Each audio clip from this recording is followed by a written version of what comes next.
Hallways are empty and no presence of any student activity as several private schools catering to students with Chinese background declare class suspensions in light of the coronavirus scare.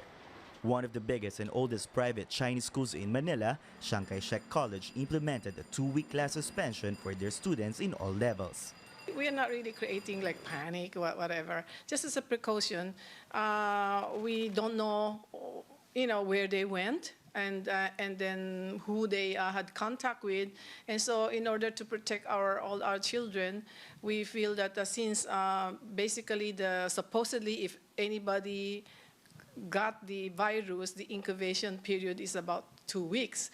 Chiang Kai-shek officials add that the suspension of classes comes after the celebration of the Chinese New Year, in which some students visited China for the holiday season.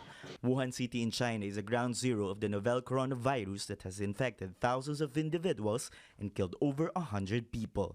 We have been doing survey, and then we already have some records of some students who, before going back to China, they apply for leave so we have those records ready. For now, teaching and non-teaching personnel of the school are allowed to report for work in limited hours. Mandatory body temperature check is also being conducted on those who want to enter the school premises. We have to be equipped with this temperature test. That's, and if it is necessary, I don't know if it is really necessary for students to wear masks during class or coming into the campus. Some nearby Chinese schools also declared class suspensions amid the Wuhan coronavirus scare. Uno High School in Manila said in its statement that classes will be suspended indefinitely.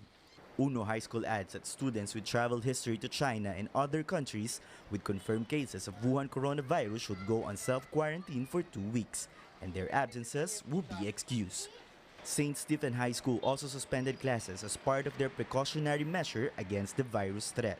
As for the health department, they say that it will always be better to wait for the guidelines issued by the World Health Organization and the DOH. We have to wait for the WHO. We cannot just, if they want to do that on their own, it's really up to them, okay? But the DOH must exercise caution and prudence. But for these private schools, they could no longer wait for any order, especially if the health of their students is at risk. Being proactive, because our children, the health of our children is very important. So our children is our priority. So we really have to protect them first, and we cannot take this risk of waiting for so-and-so to say, oh, there's an outbreak already. Time is of the essence for some of these private schools, but they are ready to cooperate with government authorities for any guidelines concerning the Wuhan coronavirus threat. Tristan Udalo, CNN Philippines.